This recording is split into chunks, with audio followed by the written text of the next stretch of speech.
하세요. 남편 말대로 제가 정말 이기적이고 저만 아는 사람일까요? 결혼할 당시에 제 수입은 없다고 해도 무방할 정도였습니다. 그 당시 저는 회사를 다니고 있었지만 결혼을 한참 앞둔 시점에 회사에 사직서를 제출했어요. 저와 언니 동생 하며 지내던 선배가 한 명 있는데 인터넷을 활용한 사업을 하고 있었어요. 플랫폼을 활용해서 하는 사업이고 저는 중간에 수수료만 받는 그런 입장인지라 자본금이 많이 필요하지 않은 사업입니다. 그만큼 경쟁이 많아 노력도 많이 필요하고 운도 필요한 일이지만 일단 한번 자리 잡으면 웬만한 회사원 월급 정도는 집에서도 충분히 벌 수 있다고 하면서 저한테 노하우를 알려줬어요. 한푼이 아쉬운 상황에서 언니 말만 듣고 퇴직을 결정한 게 너무 서두르는 게 아닌가 생각도 들었습니다. 멀쩡히 잘 다니고 있던 회사를 왜 그만두냐고 남편도 반대를 했어요. 제가 상황이 넉넉한 편도 아니었고 결혼 후에도 아이를 곧바로 가질 계획이 없었기 때문에 남편은 조금 더 맞벌이 부부 생활을 하다가 돈이 모이면 제가 전업주부가 되었으면 싶어 하는 눈치였거든요. 하지만 제가 다니던 회사가 미래가 보장된다고 할 정도로 탄탄한 직장도 아니었고 아이를 갖게 되면 육아휴직 같은 걸 받기도 전에 사직서를 내야 할 만큼 직원 복지도 안 좋은 회사였어요. 어차피 단절될 경력, 그럴 바에야 저도 스스로 제 새로운 길을 찾고 개척하고 싶었던 마음이 더 컸던 것 같아요. 물론 당시 결혼을 앞두고 있던 남편과 시댁에서는 좋은 소리를 듣지 못했습니다.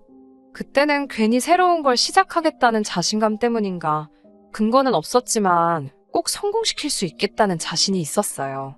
대신 제가 회사 다니면서 그동안 모아놓은 돈과 저희 부모님이 지원해주시는 돈까지 보태서 신혼집의 일부를 보태기로 했어요. 원래는 혼수와 예단, 결혼 비용만 저희 측에서 부담하기로 했었는데 조금 더 무리하면서 거의 반반 결혼을 맞춰서 하게 되었어요. 저희가 신혼집에 보태는 만큼 대출을 덜 받아도 되었으니 시댁에서도 쌍수를 들고 환영을 했지요. 아무튼 반반 결혼했으니까 제가 사업을 한다는 사실이 크게 문제가 될 일은 없을 거라고 생각했는데 결혼 첫 해에 맞는 명절이었습니다. 남편 당시 월급이 한 달 300만 원 남짓한 돈이었고 제가 하는 사업으로 버는 돈이 적게는 20만 원에서 많게는 50만 원 사이였어요. 명절이라 남편 앞으로 상여금이 조금 더 나왔고 결혼 후 맞는 첫 명절이기도 했으니 저와 남편은 양가에 처음 드리는 용돈 의미 있는 액수로 주고 싶다고 결정을 했고 양가에 100만 원씩 봉투 하나씩 만들어서 갔습니다. 100만 원이 뭐가 많냐고 하실 분들도 계시겠지만 당시 상황에서 저희는 아주 큰맘 먹고 준비한 금액이었습니다.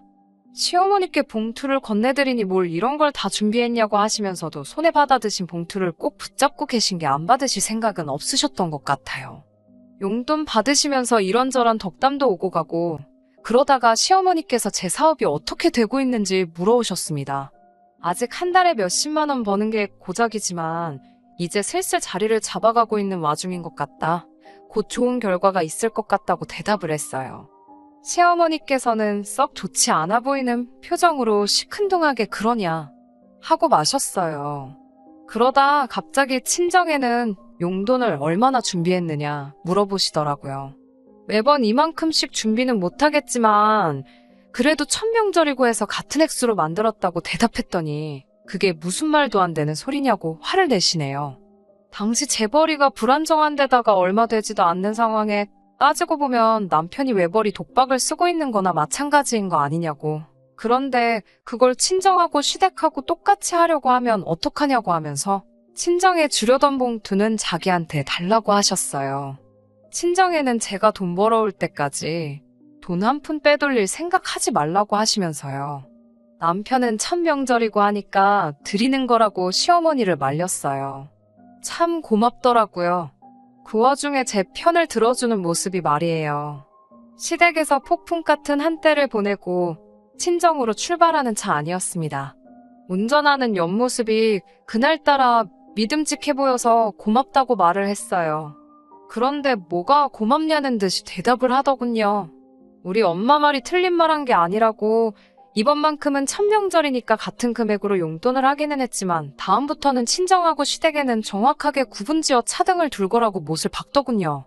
오히려 저보고 어떻게 친정하고 시댁에 똑같이 하려는 그런 생각을 가지고 있었다는 게 어이가 없다는 듯이 말을 해왔습니다.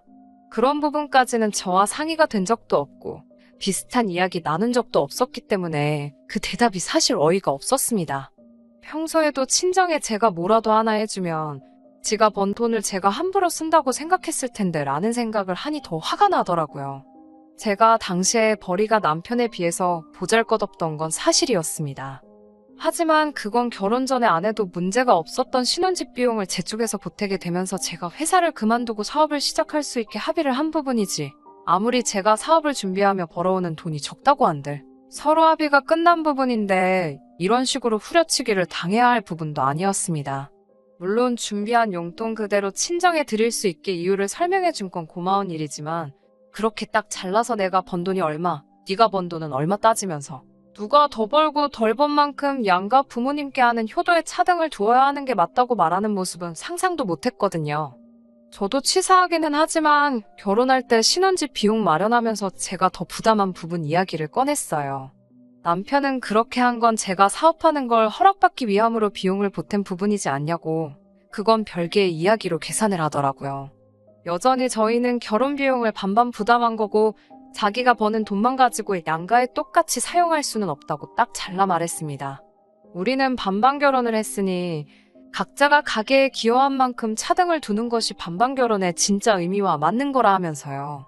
남편 말이 계산상으로는 틀린 부분은 없었지요. 하지만 그렇게 누가 돈을 얼마를 더 벌고 돈을 더 번 만큼 벌어온 사람 부모님께 각자 더 많은 효도를 할 수 있다는 규칙이 있다면 남편과 저의 관계는 부부라기보다는 룸메이트에 더 가까운 것 아닌가요? 가게에 기여한 만큼 차등을 둔다는 말도 그래요. 저는 집에서 일을 하는 만큼 반은 전업주부라고 생각하고 집안일 한번 게을리한 적도 없어요. 남편은 집에 오면 집안일도 하나도 안 합니다. 양말이라도 제대로 뒤집어 놓지 않고 벗어준 날이면 그날은 집안일 좀 도와줬구나 싶을 정도로 집에서 집안일 도와주는 게 하나도 없어요. 그나마 음식물 쓰레기나 분리수거 정도는 도와주는데 그거 하나 하면 아주 힘든 일 했다고 집에서 손도 꼼짝 안 하고 물도 자기 손으로 떠마시지도 못해요. 제 사업이 잘 안 된다고 할지라도 제가 놀고 있는 게 아니고 제가 해야 할 일들도 빠짐없이 다 하고 있지만 남편은 당장 통장에 찍히는 돈으로만 이야기를 하고 싶어 하더라고요. 통장에 찍히는 돈만 가지고 본다면 제가 불리한 게 뻔하잖아요. 아마 남편은 제가 사업을 하면서 계속 허우적대기를 속으로 바랬을 거예요. 제가 돈을 더 못 버는 만큼 자기는 당당하게 제가 보는 앞에서 시댁에 더 잘할 수 있고 제가 돈을 더 못 번다는 이유로 저를 깎아내릴 수 있을 테니까요. 그나마 제가 한 달에 벌이가 아예 없었던 건 아니기 때문에 제가 버는 얼마 안 되는 돈에서 제 개인적인 용돈과 친정 부모님께 드리는 돈으로 사용할 수 있었습니다. 저는 그날 이후로 더욱 더 일을 갈며 제 사업에 열중을 하게 되었습니다. 제 노력이 통한 건지 남편의 바램과는 다르게 시간이 흐를수록 제 사업이 조금씩 상승세를 타기 시작했어요. 한 달에 벌어오는 돈이 고정적으로 안정적인 상황이 되었고 조금씩 불어나는 수입 덕분에 한 달에 돈 1,000만 원을 벌게 된 달도 있습니다. 고생해서 이룩한 성공인이만큼 이 기쁜 사실을 전해주고 싶었어요. 단지 수입이 안정권에 이르렀을 때는 남편이 제게 보였던 태도 때문에 제 수입을 공개하기가 꺼려지긴 했지만요.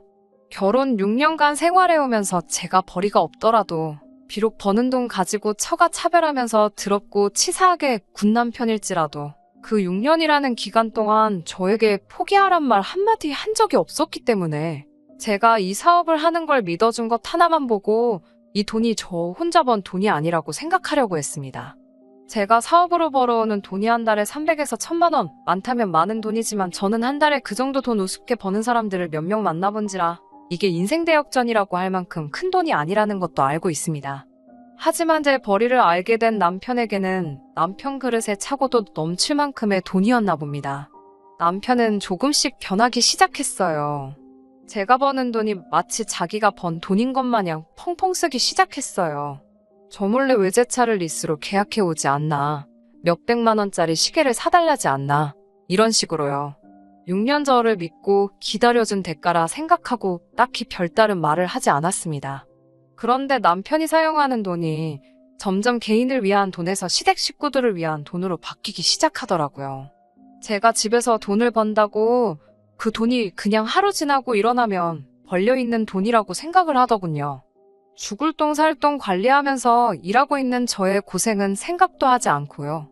한 달에 1,000만 원이 벌린 적이 있으니 1,000만 원이 매달 자동으로 들어온다고 생각하는 건지 여태껏 자기가 벌어온 월급으로 생활이 다 되었으니 한 달에 1,000만 원씩을 더 써도 된다고 생각하더라고요. 앞으로 3달만 돈을 더 모아서 신우한테 가게를 하나 차려주자고 하네요. 결혼한 신우가 집에서 전업주부를 한다고 시댁에서 아주 무시를 당한다나 뭐라나 하면서 사람이 무시를 안 당하려면 역시 돈을 벌어야 돼 라는 말을 하더라고요. 저 들으라고 한 말이라고 하기에는 너무나도 생각이 없는 발언이었습니다. 그때쯤부터 저도 남편의 과소비에 한마디 해야겠다 싶던 참이어서 참지 않고 말을 꺼냈어요. 앞으로는 남편이 주는 생활비만큼만 저도 제가 번 돈에서 제하고 나머지 돈은 제가 직접 관리하겠다고요. 남편은 그게 무슨 소리냐고 하더라고요. 결혼한 사이끼리 지금 네 돈 내 돈 따지고 있느냐고요. 저야말로 어이가 없더라고요. 여태껏 제가 사업 준비하면서 자기가 번 돈으로 친정에 돈 빼돌릴 생각하지 말라며 시댁에만 올인한 게 누군데 말이지요. 거기에 남편이 지금 제 돈으로 하려고 하는 것들 전부 시댁을 위한 돈이지 친정을 위한 돈은 한 푼도 없었어요. 남편처럼 치사한 사람이 되지 말자고 다짐했지만 저는 남편에게 같은 맥락의 이야기를 꺼낼 수밖에 없었습니다. 바로 얼마 전까지도 제 수입이 없다고 하여 친정에는 자기가 번 돈으로 뭐 하나 해준 적 결혼 생활 내내 단 한 번밖에 없지 않느냐. 시부모님께 100만 원씩 드리고 할 때도 나는 내가 번 얼마 되지 않는 돈에서 그마저도 쪼개서 드려야 했다. 이제 와서 내벌이가 많아지니 그때는 자기가 버는 돈에 손도 댈 생각 하지 말라던 사람이 이제는 내가 번 돈을 자기가 번 돈처럼 쓰려고 하는 건 조금 아니지 않느냐. 한번 따졌습니다. 남편은 표정 하나 바뀌지 않고 당당하게 말하더라고요. 돈 생겼으면 시댁 먼저 챙기는 게 며느리의 도리 아니겠냐고 말을 하네요. 여태껏 무일푼에 돈 하나 벌지 못하던 너를 기다려준 값이다. 몇 년이 넘는 세월을 기다려줬는데 고작 돈 얼마 쓰는 게 아까워서 지난날 이야기까지 꺼내는 게 어딨냐. 여태껏 밥벌어지 신세 기다려줬는데 이제 돈 좀 번다고 먹여주고 재워준 은혜는 다 까먹어버린 거냐며 성질을 부리더군요. 6년 함께 결혼 생활을 해온 아내에게 해도 될 말인가 싶을 정도로 필터링 없이 저에게 밥벌어지 같은 표현을 써가며 집에서 놀며 쌀만 축 내던 사람 취급을 하더라고요. 사업이 그만큼 클 때까지 발버둥 치면서 집안일 한 번이라도 게으름 피지 않고 해온 저한테 말이에요. 집에 있는 밥이며 입고 다니는 옷이며 모든 것들이 제 손길이 닿지 않은 곳이 없을 텐데 그저 돈 얼마 벌지 못한다는 이유로 저는 그 집안에서 식충이가 되어 있었습니다. 처음에는 제가 사업을 시작한 게 문제라는 탓을 했습니다.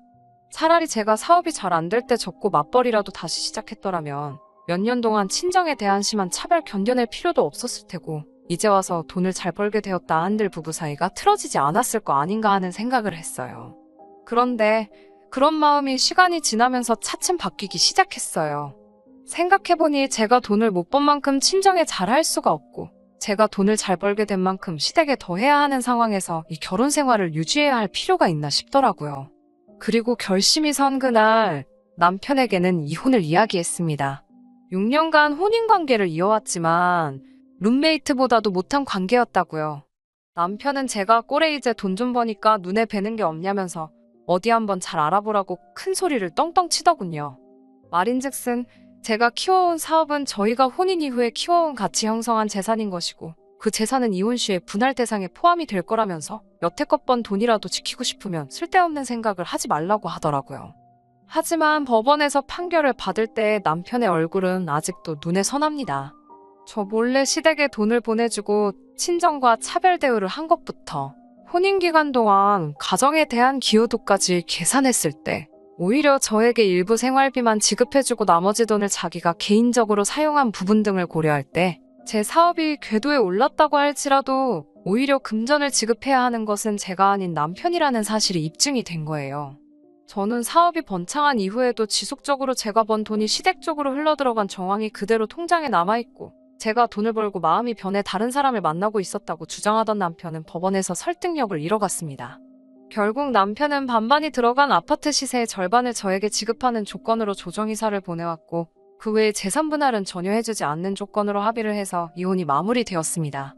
이혼이 마무리된 지금도 저는 아직도 사실은 제가 벌고 있는 그 돈이 저 혼자 만든 돈이라고 생각하지 않아요. 하지만 남편이 좀 더 마음 씀씀이를 너그럽게 해줬다면 그 돈이 친정이 되었든 시댁이 되었든 정말 필요하고 쓸모있는 곳에 쓰이지 않았을까 하는 생각이 드네요. 6년간의 결혼 생활을 청산하고 나니 후련하기도 하지만 한편으로는 아직도 찝찝한 기분이 남아있네요. 기다려준 만큼 저도 잘하고 싶었지만 남편과 시댁 식구들의 끝없는 욕심에 결국 그들은 자멸하게 되었네요. 설령 제가 돈을 벌지 않고 아이를 갖고 전업주부가 되는 길을 택했다고 한들 그 사람들이 저를 대하는 태도가 바뀌지 않았을 것이라는 마음을 가지고 저도 더 이상 그 집구석에 미련갖지 않고 제게 주어진 새로운 인생을 살아보려고 합니다. 긴 사연 여기까지 들어주시느라 전부 고생하셨습니다. 감사합니다.